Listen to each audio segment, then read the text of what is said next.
Hello বন্ধুরা, আজ আমি আর একটা নতুন সাবজেক্ট নিয়ে চলে এসেছি। সেই সাবজেক্টে আজকে প্রথম ক্লাস, সেটা হচ্ছে ইলেকট্রনিক ডিভাইস। মানে যেটা ছাড়া আজকের বোধহয় পৃথিবী অচল, তাই না? এবং সদ্য সদ্য আমাদের ইন্ডিয়ার সাথে একটা বড় চুক্তি হয়েছে ব্যাপারে, এবং সেমিকন্ডাক্টর ফিজিক্স সেমিকন্ডাক্টর ইন্ডাস্ট্রি তৈরি করার ব্যাপারে, এবং সেটা আমাদের ইন্ডিয়ার ওয়েস্ট বেঙ্গলেই হতে চলেছে। তো এই ইলেকট্রনিক ডিভাইস সাথে সেমিকন্ডাক্টরের কি সম্পর্ক? সবার আগে আমরা অ্যাকচুয়ালি জেনে নেওয়া দরকার যে ইলেকট্রনিক ডিভাইস জিনিসটা কি। এটা বেসিক্যালি একটা সিস্টেম, যে সিস্টেম থেকে আমাদের ডিজায়ার আউটপুট যদি পেতেই হয়, তাহলে আমাকে তার মতো করেই এটাকে ডিজাইন করতে হবে। এবং একটা ইলেকট্রনিক ডিভাইস ডিজাইন করার জন্য আমার কিছু কম্পোনেন্ট লাগে। যেমন কিছু প্যাসিভ কম্পোনেন্ট লাগে, কিছু অ্যাক্টিভ কম্পোনেন্ট লাগে। কেননা তার উপর বেস করে আমাদের সিগন্যালটাকে প্রসেস করতে হয়, ইলেকট্রনিক সিগন্যাল, যেটাকে আমরা বলি যে ফ্লো অফ ইলেকট্রনস। আর ফ্লো অফ ইলেকট্রনস মানে হচ্ছে আমরা বলতে পারি ইন ফর্ম অফ কারেন্ট, যেটা আমাদের রিকোয়ারমেন্ট ফুলফিল করবে।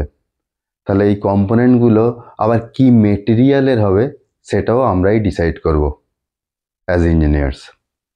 তো সেই ইলেকট্রনিক ডিভাইস ডিজাইন করার জন্য আমাদের যে কম্পোনেন্টগুলো লাগবে, সবার আগে আমি এই কম্পোনেন্টগুলোর ব্যাপারে একটু কথা বলবো।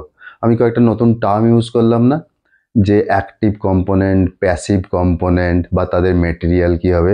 তো সবার আগে জেনে নেওয়া যাক এই কম্পোনেন্টগুলো, এই অ্যাক্টিভ প্যাসিভ কথাগুলোর মানে কি। ঠিক আছে? তো এর মানে আমি খুব বেশি কিছু বলবো না, শুধু একটা বক্স দেখাবো।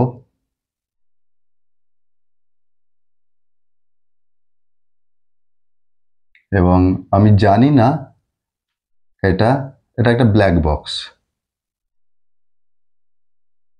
এর একদিকে থাকবে ইনপুট সিগন্যাল। সিগন্যাল মানে আমি অন্য একটা সাবজেক্ট বলার সময় বলেছি, সিগন্যাল মানে হচ্ছে আহ, একটা বিহেভিয়ার সিস্টেমের।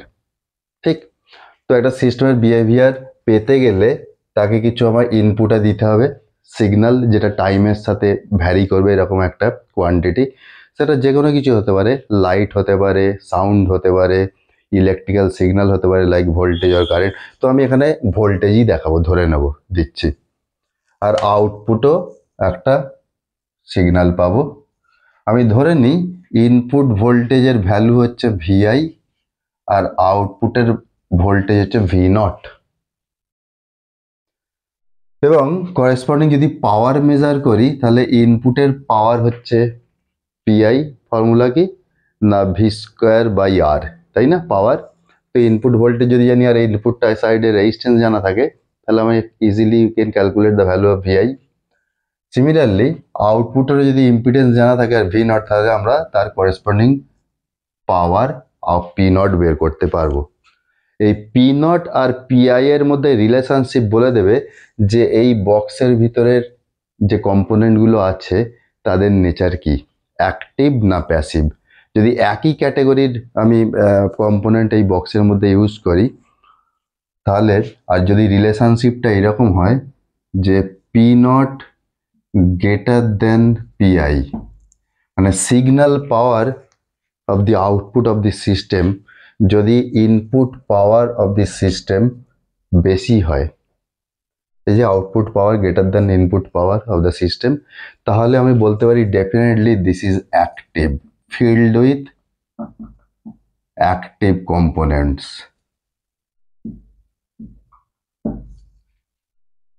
এক্সাম্পল, যে কোনো ধরনের অ্যাম্পলিফায়ার হচ্ছে অ্যাক্টিভ কম্পোনেন্ট, অ্যাম্পলিফায়ার, রাইট?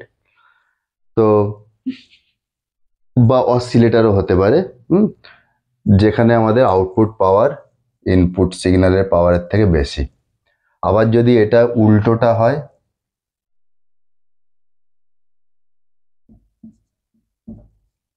যে output power of the system is less than with compare to input পাওয়ার, তাহলে তখন আমি বলে দেবো এটাকে অ্যাক্টিভ নয়, আর তখন কি হবে, এরা প্যাসিভ। তো আমার একটা ইলেকট্রনিক সিস্টেমে এরা সবাই থাকে, অ্যাক্টিভ প্যাসিভ সবাই অ্যাকর্ডিং টু আওয়ার রিকোয়ারমেন্ট, আমরা কি চাইছি সিস্টেমটা থেকে তার মতো করে ডিজাইন করি। তো প্যাসিভ কম্পোনেন্টের উদাহরণ হিসেবে কি বলতে পারি, এগুলো হয়তো আমরা কম বেশি সবাই জানি। এখানে লজিকটা হচ্ছে যে কখন কমে যাবে আউটপুট পাওয়ার, যখন এই সিগন্যালটা প্রসেস হওয়ার মধ্যে দিয়ে যাবে, তো যদি কিছু লস হয় এর ভিতরে, তাহলে ডেফিনেটলি আমার আউটপুট পাওয়ার কমে যাবে ইনপুটের রেসপেক্টে। এবং লস কোন ধরনের কম্পোনেন্টের অ্যাক্রসে হয়, রেজিস্টার প্রথমেই আমার নাম আসবে, তারপর ক্যাপাসিটার, কারণ কোনো ক্যাপাসিটারই আমার আইডিয়াল না, এর একটা লিকেজ কারেন্ট থাকে যেটা লস। আবার ইন্ডাক্টর, এও একদম আইডিয়াল না, এর কিছু লসি কম্পোনেন্ট পার্ট থাকে এর মধ্যে, রেজিস্টিভ পার্ট। তো এরা হচ্ছে সব প্যাসিভ কম্পোনেন্ট। আর একটা আমি নাম বলে যাচ্ছি, এখন যখন ডিটেলে আলোচনা করবো তখন আমি সে ব্যাপারে এক্সপ্লেন করে দেবো। সেটা হচ্ছে যে কোনো টাইপের সুইচ। তো diode, normal PN junction diode, একটু আধটু তো আমরা পড়েইছি হায়ার সেকেন্ডারিতে, যে কোনো অর্ডিনারি পিএন জাংশন ডায়োড বলি, তারাও কিন্তু passive component, ordinary PN junction diode কিন্তু, হ্যাঁ, কারণ অন্যান্য আরও অনেক রকমের ডায়োড আছে, সেগুলোর কথা বলছি না। We should mention the name, the PN junction diode ordinary, কারণ সেই অর্ডিনারি ডায়োডটা একমাত্র সুইচ হিসেবে কাজ করতে পারে। এবং যে কোনো ধরনের সুইচ, সেগুলো তো আইডিয়াল হয় না, তার মধ্যে দিয়ে যখন আমার কারেন্ট যাবে সুইচটা অন থাকলে, ধরো আমি যদি এরকম একটা সুইচ দেখাই, যদি অন হয় তাহলে যাওয়ার পথে সিগন্যালটা কিছুটা লস হয় এর অ্যাক্রসে সুইচের, তাহলে কি হচ্ছে, একটা সুইচ হচ্ছে প্যাসিভ কম্পোনেন্ট আর ডায়োড হচ্ছে একটা সুইচ, আর কিছু নয়, অর্ডিনারি ডায়োড। তো এইগুলো হচ্ছে প্যাসিভ কম্পোনেন্ট। এবারে অ্যাক্টিভ আর প্যাসিভ কম্পোনেন্ট সম্বন্ধে তো আমরা জানলাম। এবার এগুলো ধরো কি ধরনের মেটেরিয়াল দিয়ে তৈরি, রেজিস্টার তো আমরা জানি, একটা রেজিস্টার মানে একটা কন্ডাক্টর, তার রেজিস্ট্যান্স ভ্যালু থাকবে। আর কি বলে, পি জাংশন ডায়োড তৈরি করাটা পরে দেখাবো। ইন্ডাক্টর ক্যাপাসিটার সম্বন্ধে আমাদের একটু আধটু জানা আছে। আর একটা যে মেটেরিয়াল আমরা ইউজ করি, মানে কন্ডাক্টর ইউজ করতে পারি, ইনসুলেটর ইউজ করতে পারি। আর একটা যে কম্পোনেন্ট ইউজ করবো মেটেরিয়াল, সেটা হচ্ছে সেমিকন্ডাক্টর মেটেরিয়াল।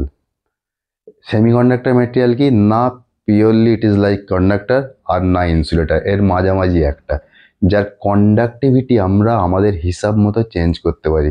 এবং এই জন্যই এর ইম্পর্টেন্সটা আজকের দিনে এত বেশি। যে কোনো ইলেকট্রনিক ডিভাইস তৈরি করতে গেলে যেটা কম্পালসারি আমার লাগবেই লাগবে, সেটা হচ্ছে সেমিকন্ডাক্টর ডিভাইস মেটেরিয়াল। ঠিক আছে, তো চলো এগুলো নিয়ে আমরা একটুবার আলোচনা করি।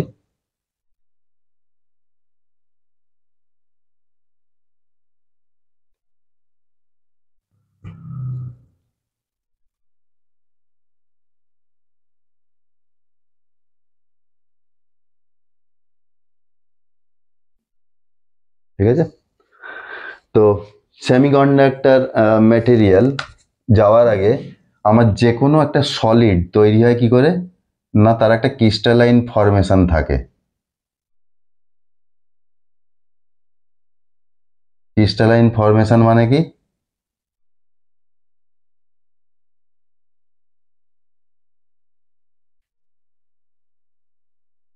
এরকম একটা repeated small portion of A crystalline material.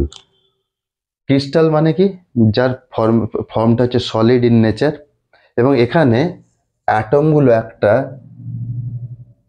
Periodic distance নিজেদের মধ্যে মেনটেন করে, ফিক্সড পিরিয়ডিক ডিস্টেন্স, এবং তারা একে অপরকে ধরে রাখে।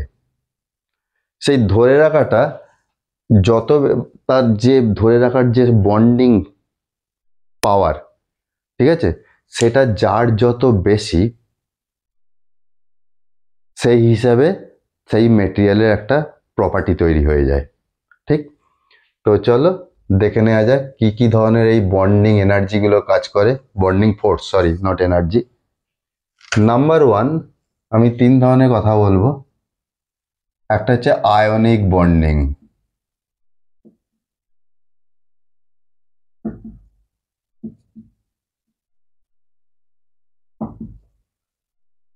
আয়নিক বন্ডিং এক্সাম্পল, আমরা যে সল্ট খাই, সোডিয়াম ক্লোরাইড NaCl, সেইটা, এর অ্যাকচুয়ালি বন্ডিংটা কেমন, সোডিয়াম আর ক্লোরাইড কিভাবে তৈরি হয় না, সোডিয়াম তো একটা পিওর মেটাল, এর আউটার মোস্ট শেলের একটা ইলেকট্রন খুব সহজে ছেড়ে দিয়ে ও ইনিশিয়ালি নিউট্রাল ছিল, কিন্তু ইলেকট্রনটা ছাড়ার পর হয়ে গেল একটা পজিটিভলি চার্জড আয়ন। আর সেই ছেড়ে যাওয়া ইলেকট্রনটা খুব সহজে ক্লোরিন নিয়ে নেয়, Cl মাইনাস। তাহলে কি হলো, একটা পজিটিভলি চার্জ আয়ন সোডিয়াম আর একটা নেগেটিভলি চার্জ আয়ন ক্লোরিন পাশাপাশি একে অপরকে অ্যাট্রাক্ট করবে অ্যাকর্ডিং টু কুলম্বস ল। এবং তখন সেই অ্যাট্রাকশনের জন্য ওরা কি হবে, একটা সলিডিফিকেশন, সলিড মেটেরিয়াল তৈরি করবে। এবং এই বন্ডিং ফোর্সটা এতটাই স্ট্রং যে সহজে এদের আলাদা করা যায় না। সেই জন্য এই ধরনের মেটেরিয়ালে সোডিয়াম ক্লোরাইডের মতো কোনো ফ্রি ইলেকট্রন ও ক্রিস্টালের মধ্যে অলমোস্ট নেগলিজিবল। সেই জন্য এর নেচারটা হয়ে যায় ইনসুলেটার। কারণ আমরা জানি ইনসুলেটার খুব সহজে কারেন্ট ফ্লো করতে দেয় না, এর মধ্যে দিয়ে কারেন্ট পাস করে না। কারণ কারেন্ট পাস করার জন্য তো আমাদের ফ্রি ইলেকট্রনের দরকার পড়ে।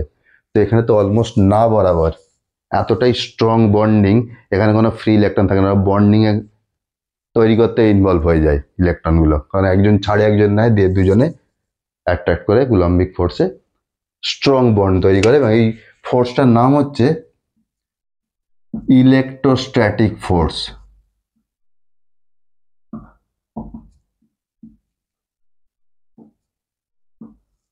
এই ফোর্সের মাধ্যমে এরা একে অপরকে সলিডটা তৈরি করে, অ্যাট্রাক্ট করে। সেকেন্ডটা কি,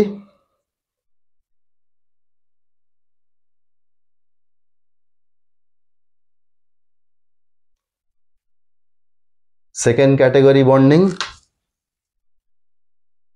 দ্যাট ইজ মেটালিক।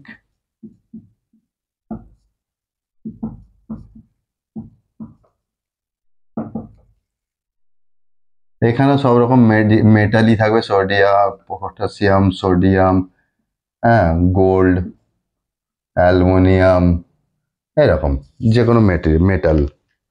এদের বন্ডিং এর টাইপটা কেমন, কারণ এরাও তো সলিড এক একজন।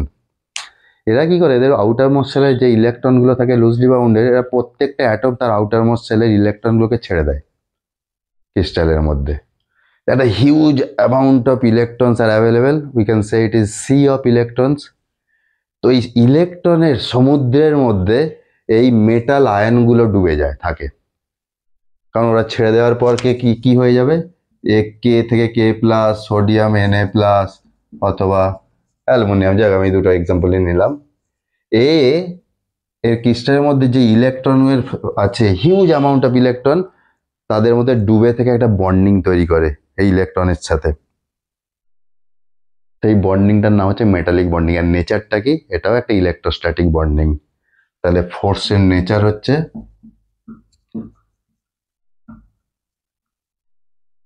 Electrostatic force. এবং এক্ষেত্রে আমরা যে দেখলাম huge amount of free electrons are available in the crystal, তাহলে ইজিলি এর মধ্যে দিয়ে কিন্তু কারেন্ট পাস করতে পারে, কারণ ইলেকট্রনরাই তো ফ্লো করবে। তো একটা যদি পোটেনশিয়াল ডিফারেন্সের মধ্যে রাখা হয়, সহজে কারেন্ট ফ্লো করবে হায়ার পোটেনশিয়াল থেকে লোয়ার পোটেনশিয়ালের দিকে। তাহলে সেক্ষেত্রে আমরা বলবো ইটস এ গুড কন্ডাক্টর। আগেরটা বললাম ইনসুলেটর, একে বললাম কন্ডাক্টর। আর সব থেকে যেটা নিয়ে আমরা আজকের দিনে সব থেকে বেশি ইন্টারেস্টেড, কারণ এই দুটো মেটেরিয়ালের ক্ষেত্রে একটা জিনিস আমাদের কাছে খুব ক্লিয়ার, এদের যে ইনসুলেটর তার কন্ডাক্টিভিটি আমরা সহজে চেঞ্জ করতে পারবো না অ্যাকর্ডিং টু দেয়ার প্রপার্টি। আবার যে মেটাল, সে একদম কন্ডাক্টর, এরও কন্ডাক্টিভিটি খুব বেশি আমরা আমাদের হিসাব মতো বা দরকার মতো চেঞ্জ করতে পারবো না। বাট আমাদের সেটা খুব জরুরি করা। তাহলে কার ক্ষেত্রে এটা সম্ভব, সেটা হচ্ছে ঠিক এদের দুজনের মাঝামাঝি অবস্থানে যে আছে, যার নাম হচ্ছে সেমিকন্ডাক্টর। তো category 3,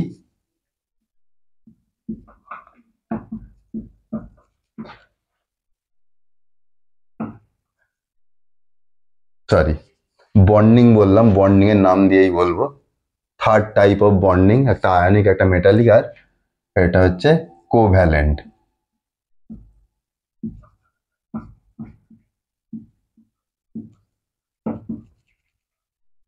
the name of the bonding is covalent bond. এবং এটা নর্মালি দেখা গেছে গ্রুপ 4 মেটেরিয়ালের ক্ষেত্রে আছে, মানে যেখানে আউটার মোস্ট সেলে মোটামুটি 4টে ইলেকট্রন থাকে, তারাই তো গ্রুপ 4 বিলং করে। Like example silicon, germanium, carbon etcetera. এদের প্রত্যেকেরই আউটার মোস্ট শেলে 4টে করে ইলেকট্রন থাকে এবং এদের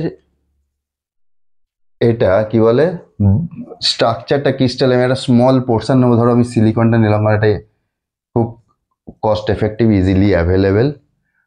তো আমি ধরছি এই হচ্ছে আমার সিলিকন এবং ওই চারপাশে এখন 4টে ইলেকট্রন আছে। আমি এই সেন্টার এর রেসপেক্টে বলি, তাহলে 4টে সাইডে ইলেকট্রন এসে সিলিকন অ্যাটমের সাথেও বন্ডিং তৈরি করতে পারবে এবং এটাকে আমরা এইভাবে দেখাবো। এগুলো ছোট বড় হয়েছে তার মানে এই নয় যে কোথাও স্ট্রং কোথাও সব ইউনিফর্ম বন্ডিং ফোর্স। দেখো এ একটা শেয়ার করছে, এ একটা শেয়ার করছে, সেই জন্য দুটো, প্রত্যেকটা বন্ডিং এর দুটো করে ইলেকট্রন আছে এবং এরা শেয়ারিং মোডে কাজ করে। মানে এটা একটা, এই ইলেকট্রনটা এর নিউক্লিয়াসের পজিটিভ চার্জে অ্যাট্রাক্ট করছে, আবার এও করছে, মানে শেয়ার করে নিয়েছে দুজনকে, দুজনেই ডোনেট করেছে যেন অ্যাজ ইট একটা কমন প্লেসে আছে, দিয়ে দুজনে শেয়ার করছে, দিয়ে বন্ড তৈরি করছে। এই নেগেটিভ চার্জকে এর নিউক্লিয়াসের প্রোটন যে পজিটিভ চার্জ আছে অ্যাট্রাক্ট করছে, এই সেন্টারে যে আছে সেও অ্যাট্রাক্ট করছে। এটা স্মল পোর্শন আমি ক্রিস্টাল থেকে বের করে নিলাম। তাহলে এর যদি আউটার মোস্ট 4টে থাকে তাহলে এখানে 4টে বন্ড হাত বাড়িয়ে দিয়েছে, আর করেসপন্ডিং এই অ্যাটমগুলো একটা করে হাত বাড়িয়ে দিয়েছে, দিয়ে দুজনে এই হাত ওদিক থেকে হাত দিয়ে ধরে রেখেছে। ঠিক এইভাবে এই বন্ডিংটা তৈরি হয় এবং এই বন্ডিং এ যে তৈরি হয়েছে এটার নাম ইলেকট্রো কোভ্যালেন্ট বন্ডিং এবং যে ফোর্সটা কাজ করে এই ফোর্সের নাম হচ্ছে, কোথায় দেখব, এখানে দেখা যাবে, ইলেকট্রোমেকানিক্যাল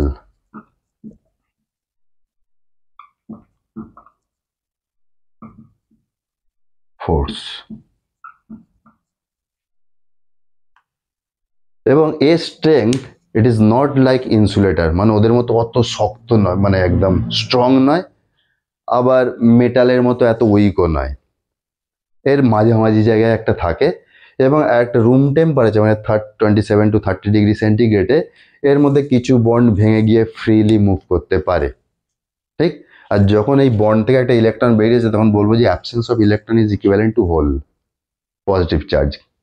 ঠিক, তো এই হচ্ছে এদের স্ট্রাকচার এবং আরও একটা ভাবে এর কন্ডাক্টিভিটি চেঞ্জ করা হয় এবং যেটা মোস্টলি আমরা সেটাই ফলো করি, সেটা হচ্ছে ডোপ করে। মানে এখানে এইটা তো হচ্ছে পিওর সিলিকন, এখান লেখাটাকে তুলে দিই, এটা পিওর সিলিকন, এটাকে বলা হচ্ছে ইন্ট্রিনজিক মেটেরিয়াল, ইন্ট্রিনজিক সেমিকন্ডাক্টর। কিন্তু এখান থেকে যদি আমি ডোপ করি, ডোপিং দু ধরনের মেটেরিয়াল দিয়ে হয়, অ্যাটম দিয়ে।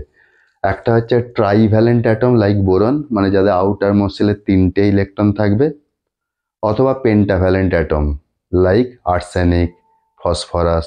ঠিক, এদের প্রত্যেকের আউটার মোস্ট শেলে 5টা থাকবে। তো প্রথম থেকেই যদি আমি আর্সেনিক দিয়ে ডোপ করি, দিয়ে কি করবে,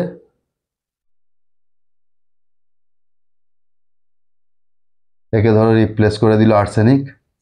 আর্সেনিকের তো আউটার মোস্ট শেলে 5টা ইলেকট্রন আছে, এখানে তো বন্ডিং তৈরি করতে ক্রিস্টাল ম্যাটেরিয়াল 4টে লাগবে, তাহলে একজন কি করবে, সে এর কাছাকাছি লুজলি বাউন্ডেড ইলেকট্রন হয়ে থাকবে এবং যেহেতু এ আর কোনো বন্ডের মধ্যে আবদ্ধ নেই, বাউন্ডেড না, তাহলে কি হচ্ছে রুম টেম্পারেচারে সহজে এই ক্রিস্টালের মধ্যে ফ্রিলি র্যান্ডামলি ঘোরাফেরা করবে।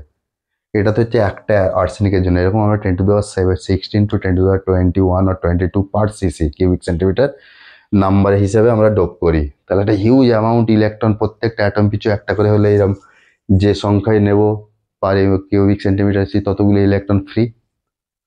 তো সহজেই এদের যদি আমাদের এক ক্রসে একটা পোটেনশিয়াল ডিফারেন্স দিই, এরা ও একটা ডিরেকশন পাবে মুভ করার জন্য। তাহলে এইভাবে আমরা আমাদের হিসাব মতো আমাদের রিকোয়ারমেন্ট অনুযায়ী এর কন্ডাক্টিভিটি বদলে দিলাম। তো অ্যাট দ্য সেম টাইম আমরা ট্রাইভ্যালেন্ট মানে বোরন দিয়েও করতে পারি। আচ্ছা, যখন আর্সেনিক দিয়ে করব তখন যেহেতু নেগেটিভলি চার্জের আধিক্য বেড়ে যাচ্ছে, সেই জন্য তখন তাকে আমরা বলবো N type, negatively, N means negative charge.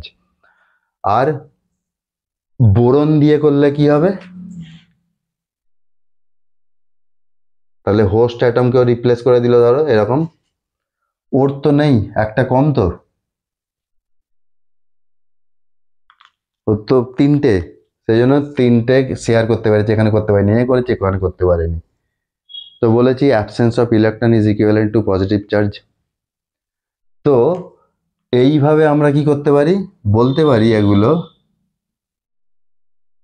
যতগুলো বোরন পিছু একটা করে এরকম পজিটিভ চার্জ এনার্জি তৈরি হচ্ছে, অ্যাকচুয়ালি পজিটিভ চার্জ তৈরি হচ্ছে না, অন্য জায়গা থেকে তৈরি করতে গেলে এখানে ইলেকট্রন যদি পাশ থেকে আসে তাহলে সেখানে একটা অ্যাবসেন্ট হয়ে যায় ইলেকট্রন। তো এইভাবে কি হচ্ছে, অনেক বেশি আনকম্পেনসেটেড এরকম একটা অ্যাবসেন্স অফ ইলেকট্রন মানে হোল তৈরি হয়ে যাচ্ছে, দিয়ে পি টাইপের মেটেরিয়াল তৈরি হয়ে গেল। পি মানে কি, পজিটিভলি চার্জড অ্যাটম। তাহলে আমাদের ইচ্ছে মতো এইভাবে আমি কখনো এন টাইপ অথবা কখনো পি টাইপ মেটেরিয়াল তৈরি করে তার কন্ডাক্টিভিটি বদলে দিতে পারি, যেটা আমাদের সম্ভব ছিল না আগের দুটোই, না মেটালে না ইনসুলেটারে।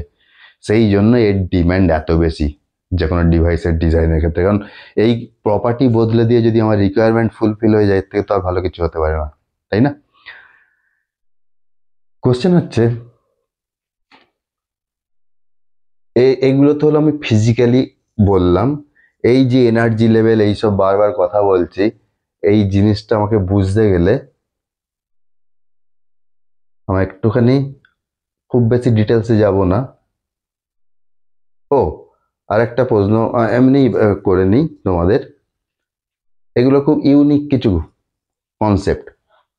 যখন আমি ওই ইন্ট্রিনসিক সেমিকন্ডাক্টরে ডোপ করলাম আর্সেনিক অথবা বোরন দিয়ে, এগুলোকে সব ডোপেন্ট অ্যাটম বলে, তখন একবারও কি আমরা ভেবে দেখেছি যে এই হোস্ট অ্যাটমটার কি হয়? মানে ধরো যদি সিলিকন আমি নিই ক্রিস্টাল অরিজিনালি, তো একটা সিলিকন অ্যাটমকে রিপ্লেস করে দিচ্ছে কি কখনো আর্সেনিক অথবা বোরন, তাহলে যে রিপ্লেস হয়ে গেল সিলিকন অ্যাটমটা, এর কি হলো ফিউচার? না যত বেশি এরকম কখনো দেখো একটা জায়গায় ধরো আবদ্ধ জলে তুমি যদি উপর থেকে ফোর্স দাও এবং ওর যদি সাইডে, ধরো একটা বেলুনের মধ্যেই ওপর থেকে যদি চাপ দিই, কি হয়, বেলুনটা সাইডে ফুলে যায় না, সাইডে বেড়ে যায়, কারণ ওর যাওয়ার মতো জায়গা আছে বলে। তাহলে তার ভিতরে যদি জল থাকে, তাই জলটা সাইডে সরে গেল, বা হাওয়া থাকলেও বেলুনের ভিতর হাওয়া থাকলে হাওয়াগুলো সরে যাচ্ছে, বাতাস তার মধ্যে কিছু তো মলিকিউল আছে, তারা সাইডে চলে যাচ্ছে।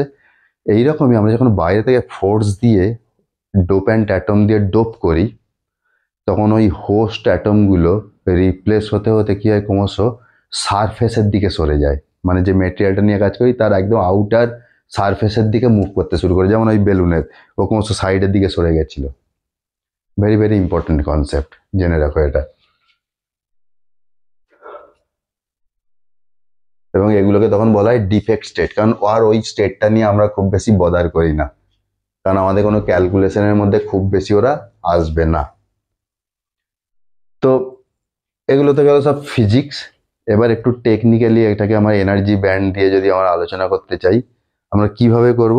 আমরা ধরি প্রথম কার্বন অ্যাটমটাই নিলাম, ওই গ্রুপ 4 মেটেরিয়াল ফর এক্সাম্পল, এর অ্যাটমিক নাম্বার কত, 6।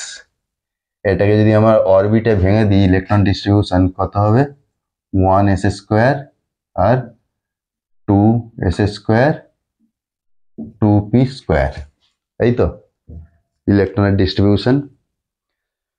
তো ইনিশিয়ালি দুটো কার্বন অ্যাটম যখন সাফিসিয়েন্ট ডিস্টেন্স মেনটেন করেছে একে অপরের মধ্যে, ধরে নিচ্ছি তখন তারা সলিড তৈরি করেনি, জাস্ট দুটো ডিসক্রিট ইন্ডিভিজুয়াল কার্বন অ্যাটমকে আমরা একটা সাফিসিয়েন্ট ডিস্টেন্স মেনটেন করে রেখেছি, তাহলে কি হবে, এরা এনার্জি ব্যান্ড কারোর সাথে কারোর ইন্টারফেয়ার করবে না, কোনো ওভারল্যাপিং এর গল্প নেই। তো আমি যদি এটা গ্রাফিক্যালি দেখাবার চেষ্টা করি, ধরো এটা হচ্ছে ডিস্টেন্স,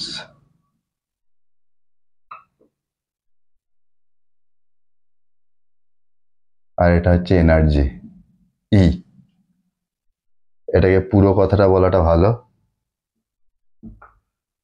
ইন্টার অ্যাটমিক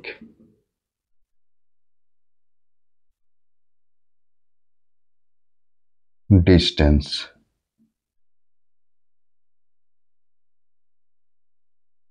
আর এটা হচ্ছে তার করেসপন্ডিং এনার্জি। এবং এখান থেকে আমরা কি বলতে পারি, এর অ্যাকচুয়ালি তো কি থাকে, দুটোই এনার্জি স্টেট থাকে, এরও তাই, আর এখানে তো অ্যাকচুয়ালি 6টা এনার্জি স্টেট থাকে, তাই না?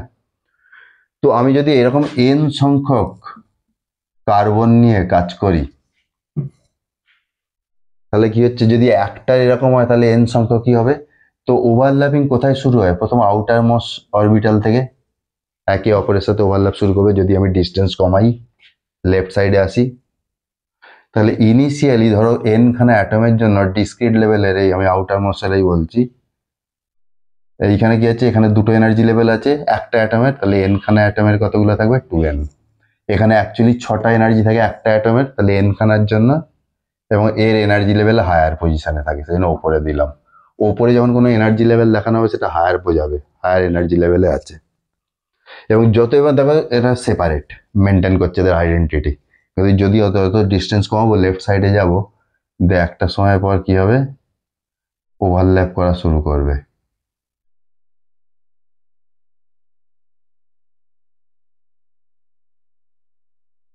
এবং এইরকম একটা দেখতে লাগবে। যত ডিস্টেন্স কমে গেছে ক্রমশ, এখানে দেখো পুরো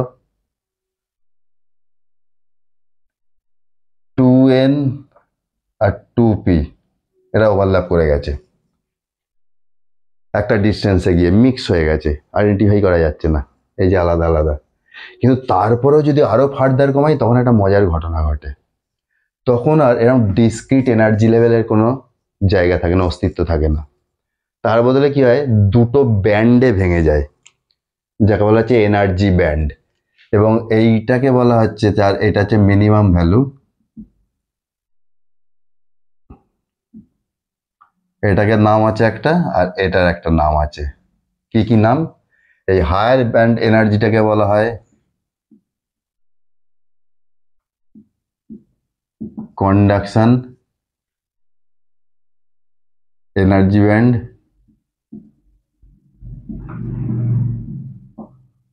আর এই লোয়ারটাকে বলা হয় ভ্যালেন্স এনার্জি ব্যান্ড।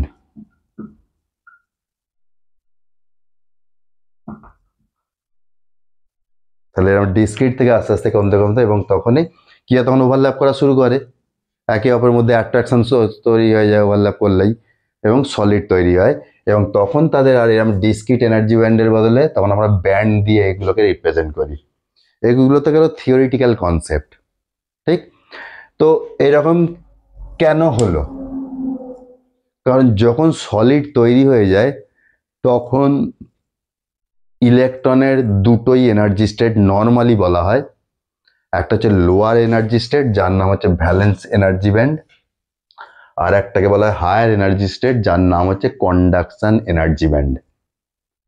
কথা দুটো ফিজিক্যালি কিভাবে এক্সপ্লেন করতে পারি না, ধরো যদি ক্রিস্টালের মধ্যে একটা ইলেকট্রন ওই কোভ্যালেন্ট বন্ড তৈরি করে আছে, যা কিছু আমরা এখানে এক্সপ্লেন করছি গ্রুপ 4 ম্যাটেরিয়াল, তো কোভ্যালেন্ট বন্ড, তখন কিন্তু তাহলে সে মুভ করতে পারবে না, ও তো বাউন্ডেড।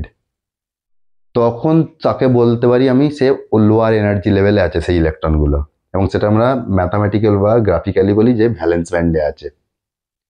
আর যখন একটা ইলেকট্রন বন্ড ব্রেক করে ক্রিস্টালের মধ্যে র্যান্ডামলি ঘোরাঘুরি করছে কোনো বাউন্ডেড নাও, তার মানে কি, যখনই সে ঘোরাঘুরি করতে পারছে মানে তার একটা কাইনেটিক এনার্জি আছে, তার মানে সে এখন একটা হায়ার এনার্জি লেভেলে চলে গেছে, কারণ আমার এই এনার্জি ব্যান্ডগুলো সবই কাইনেটিক এনার্জি রেসপেক্টে দেখানো হয়। তো যখনই হায়ার এনার্জি লেভেলে চলে গেছে মানে কন্ডাকশন এনার্জি ব্যান্ডে আছে, ওর এখন এনার্জি লেভেল হায়ার পজিশনে। আর এই যে দুজনের মধ্যে গ্যাপটা দেখতে পাচ্ছি, এর একটা নাম আছে, ইজি। এই ইজির নাম হচ্ছে band gap energy.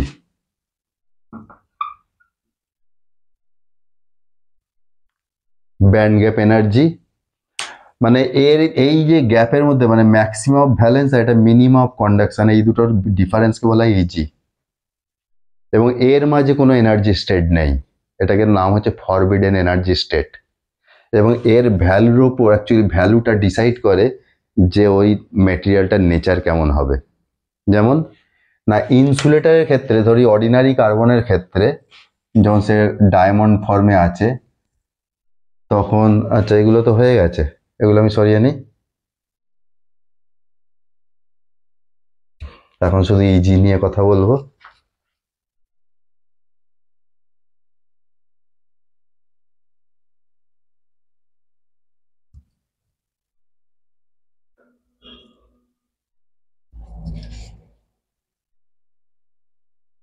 For carbon এর ইজি হচ্ছে around 6 electron volt energy band gap. EV মানে ইলেকট্রন ভোল্ট। ইলেকট্রন ভোল্টকে কি কেন অ্যাকচুয়ালি এনার্জির ইউনিট করছি আমি দেখিয়ে দিচ্ছি ছোট করে। আর যদি সিলিকনের ক্ষেত্রে নিই, এর ইজি হচ্ছে অ্যারাউন্ড 1.1 ইলেকট্রন ভোল্ট। দেখো এর মধ্যে এত হাইও নয়, আবার ওরা তো আর কন্ডাক্টরের মধ্যে কোনো ব্যান্ড গ্যাপই থাকে না, অলমোস্ট জিরো। কেন তো ওভারল্যাপ করে যায় ওটা, কারণ সব তো ইলেকট্রন অ্যাভেলেবেল সহজেই, কন্ডাকশন ব্যান্ডেই থাকে যেন সবসময়। আর জার্মেনিয়ামে শুধু গ্রুপ 4 এর গুলোই দেখালাম। ইজি হচ্ছে অ্যারাউন্ড 0.7 ইলেকট্রন ভোল্ট। ঠিক, এগুলো হয়তো 0.1 এদিক ওদিক কখনো কোনো বই বা 0.01 দেখতে পাবো, বাট এই হচ্ছে আমার 0.1 না 0.01 বা 0.02 কম বেশি। এই হচ্ছে আমার তিনটে ইলেকট্রন ব্যান্ড গ্যাপ এনার্জির ভ্যালু। এইটা থেকে কি বোঝা যাচ্ছে না, এই গ্যাপটা, আমি যদি এটা কন্ডাকশন ব্যান্ড শর্টে সি বলি আর এটা ভ্যালেন্স ব্যান্ড, এই গ্যাপটা যত বড় হবে তার মানে তত বেশি টাফ আমার ফ্রি ইলেকট্রন জেনারেট করা। কেন, ইনিশিয়ালি তো বন্ড তৈরি করেই আছে, সে বন্ডের নেচার যাই হোক, আয়নিক হোক বা মেটালিক অথবা কোভ্যালেন্ট, ইনিশিয়ালি থাকে তো এখানেই। এবার আমাকে কিছু বাইরে থেকে এক্সটার্নাল এনার্জি দিতে হবে ইন ফর্ম অফ হিট অথবা লাইট। হ্যাঁ, তখন কি হবে, সেই বন্ড ব্রেক করে ও লোয়ার এনার্জি থেকে যখনই ও ওপরে চলে যায়, মানে কি ক্রিস্টালে তখন ফ্রিলি মুভ করে আর ও বাউন্ডেড না বন্ডের মধ্যে। সেটা হচ্ছে ফিজিক্স, আর এটা হচ্ছে গ্রাফিক্যাল রিপ্রেজেন্টেশন। তার মানে তখন বলতে পারি আমি একটা ইলেকট্রন এইখানে চলে যাচ্ছে বাইরে থেকে, দিয়ে এইখানে চলে যাবে। এই ব্যান্ড গ্যাপটা যত বড় হবে তত বেশি আমাকে এনার্জি দিতে হবে বাইরে থেকে। ইনসুলেটারের ক্ষেত্রে সেটাই ঠিক হয়। নর্মাল একটা ভোল্টেজ অ্যাপ্লাই করতে কারেন্ট পাই না, অনেক বেশি ভোল্টেজ দিলে তবে হয়তো একটা লিটিল অ্যামাউন্ট অফ কারেন্ট আমি পাবো, কারণ তখন ফ্রি ইলেকট্রন তৈরি হবে। আর কন্ডাক্টরের ক্ষেত্রে দরকারই পড়ে না খুব বেশি আলাদা করে এনার্জি দিয়ে বন্ড ব্রেক করা, এমনিও অ্যাভেলেবেল ইলেকট্রন আছে হিউজ। আর সেমিকন্ডাক্টর একটা নমিনাল ভ্যালু আছে, এমন একটা মিডিয়াম ভ্যালু যাকে আমি ইচ্ছে মতো ভ্যারি করাতে পারি, এই যে বললাম ডোপ করে করতে পারি। তাতে কি হবে, এই এনার্জি লেভেলটা সহজে ব্যান্ড গ্যাপটা ওভারকাম করে চলে যেতে পারে। ঠিক, তো এই হচ্ছে আমার নেচার, এদের ক্যারেক্টারিস্টিক্স। এই জন্য এটাকে বলবো ইনসুলেটর কার্বন।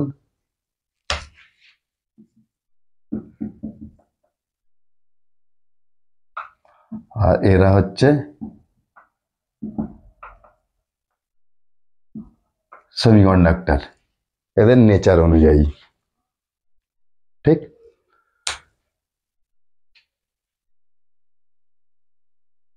এটা বলতে গিয়ে আর একটা ছোট্ট জিনিস বলে নিই, এটা ইন্টারেস্টিং। কারণ বিভিন্ন আমরা অকেশানে, বিশেষ করে কালী পুজোয় আমাদের দেখেছি, দেওয়ালিতে, যে বিভিন্ন লাইটের খেলা, যেগুলোকে আমরা বলি নর্মালি এলইডি, তাই তো? তো সেই এলইডিটা অ্যাকচুয়ালি মেটেরিয়ালটা কেমন হয়, তাহলে এখান থেকে আমরা বুঝতে পারলাম একটা ডিভাইস ডিজাইন করতে গেলে প্রথম অ্যাক্টিভ বা প্যাসিভ আমাদের রিকোয়ারমেন্ট অনুযায়ী লাগবে, এবং তার থেকেও বড় কথা কি মেটেরিয়াল নেব। এখান থেকে বুঝে গেলাম যে মেটেরিয়ালগুলো কি হওয়া উচিত, মানে জার্মেনিয়াম সিলিকন এগুলো তো একটা মেটেরিয়ালের নাম, তাই না? তো চলো ব্যান্ড গ্যাপ এনার্জি আর একটু বলে রাখি।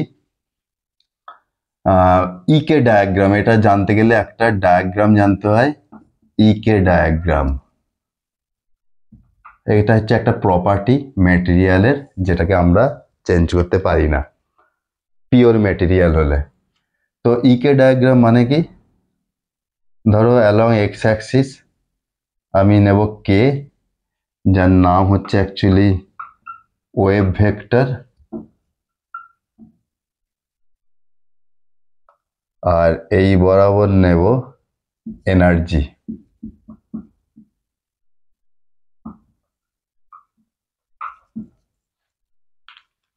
ঠিক। যদি আমি সিলিকন বা জার্মেনিয়াম কিছু একটা নেই,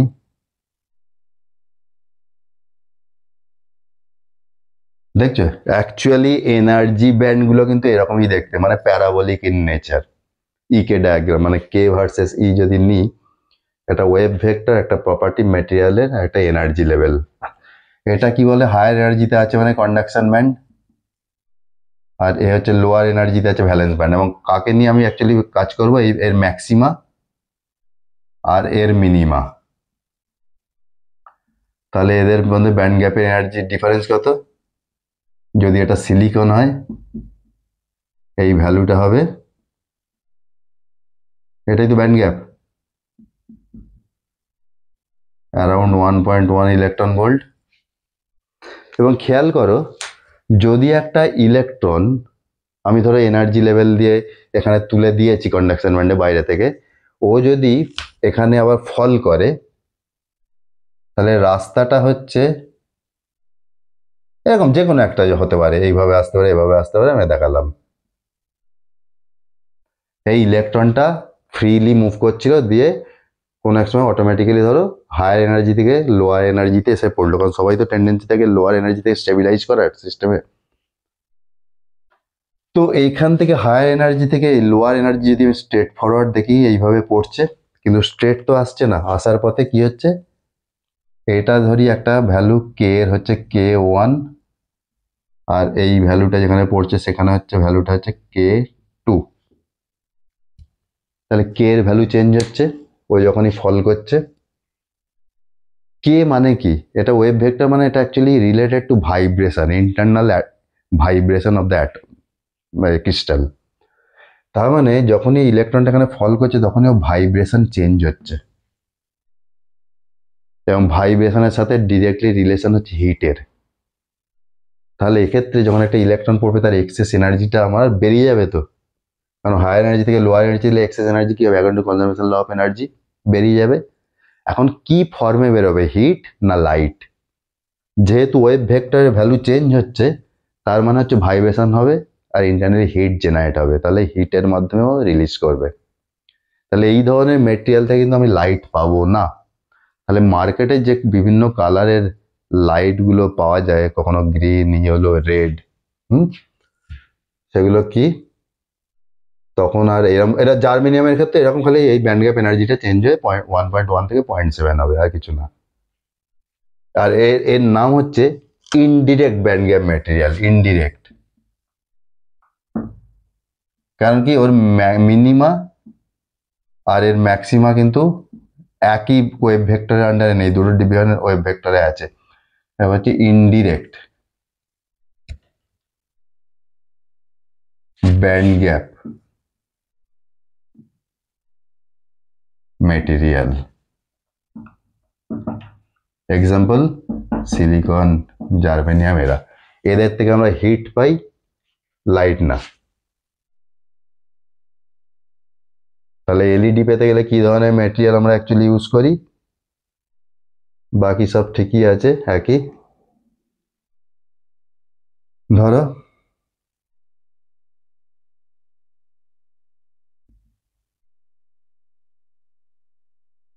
মেজে,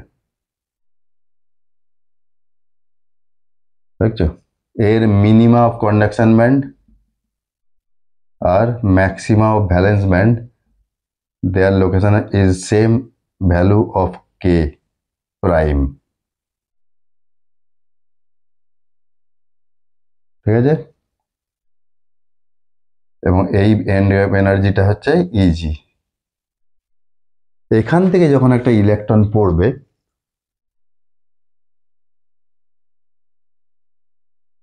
তখন একটা এনার্জি পাবো, রিলিজ করবে না, কারণ দেখেন according to conservation law of energy থেকে হায়ার এনার্জি থেকে লোয়ার এনার্জিতে যখন একটা ইলেকট্রন ফল করছে, তখন একটা এক্সট্রা এনার্জিটা রিলিজ করবে। এখানে যেহেতু ওয়েভ ভেক্টরের ভ্যালু সেম, তখন কোনো ভাইব্রেশন হবে না, তার মানে কোনো হিট রেডিয়েট করবে না, হিট তৈরি হবে না, তার বদলে হবে লাইট। এবং তখন আমরা একটা লাইট পাবো যার কোয়ান্টাম এনার্জি হচ্ছে এইচ নিউ। এইচ মানে কি, এটা হচ্ছে আমার ব্যান্ড গ্যাপ এনার্জি, কারণ এর সমানই হবে is equal to H new. এখানে যদি ছোট করে আমি দেখাই ফর্মুলাটা, is equal to H new. H মানে কি, চলো আর এটার কোনো কাজ না, দেখাই, এইখানে দেখাই ফর্মুলা ডেরিভেশনটা। এইচ নিউ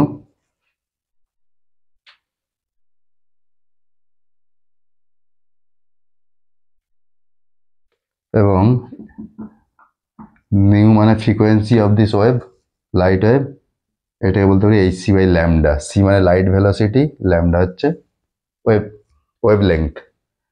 তো ওয়েভ লেংথ ফাইনালি ফর্মুলা কি, এইচ সি বাই ইজি। তাহলে ফাইনাল এই এক্সপ্রেশনটাকে নিয়ে আমার কাজ, যে lambda equal to H C by lambda, sorry easy.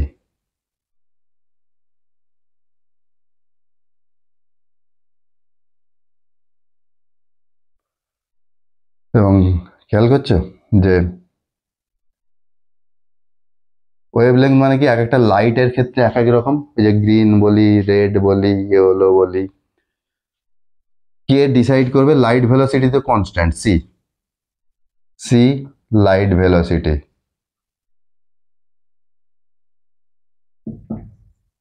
H Planck's constant, EG আগেই বলা আছে band gap energy, band gap energy. তাহলে কি হলো, এটা মেটেরিয়ালের property fixed, C fixed, H fixed. তার মানে এক একজনের জন্য। তাহলে লাইটের কালার কি করে চেঞ্জ হবে? এইচ আর সি কে তো আমরা হাতে দিতে পারবো না, তো ইউনিভার্সাল কনস্ট্যান্ট লাইট ভেলোসিটি আর প্ল্যাঙ্ক কনস্ট্যান্ট। আমরা ইজি কে ভ্যারি করাতে পারি কিভাবে না, ডিরেক্ট মেটেরিয়ালকে আমরা নর্মালি কম্পোজিশন অফ ডিফারেন্ট মেটেরিয়ালের মাধ্যমে তৈরি করি, যাকে বলা হয় কম্পোজিট মেটেরিয়ালস। সেই মেটেরিয়ালগুলো কেমন, আর একে এর নাম হবে ডিরেক্ট ব্যান্ড গ্যাপ মেটেরিয়াল। তার আগে বলে দিতে হবে ডিরেক্ট ব্যান্ড গ্যাপ, কারণ এটাকে হচ্ছে direct band gap material.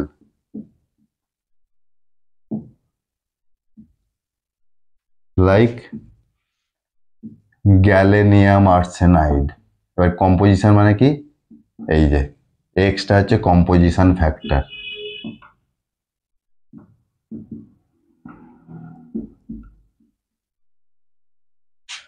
X is composition factor. তাহলে এক্স এর ভ্যালু চেঞ্জ করলে কি হচ্ছে, মেটেরিয়ালটাই চেঞ্জ হয়ে যাবে, তখন তার ইজিটাও ভ্যারি করে যাবে। আর ইজি ভ্যারি করা গেলেই আমরা ডিফারেন্ট কালার পেয়ে যাবো। ল্যামডা ভ্যারি করা মানেই তো ডিফারেন্ট কালার, কারণ ডিফারেন্ট কালারের ওয়েভলেংথ ডিফারেন্ট। এবং আরও আছে, গ্যালেনিয়াম আর্সেনাইড ফসফাইড আছে, এখানে একটা অ্যাড করে দিতে পারো। হ্যাঁ, ফসফাইডটা একটাই আছে, এখানে এক্স ওয়ান মাইনাস।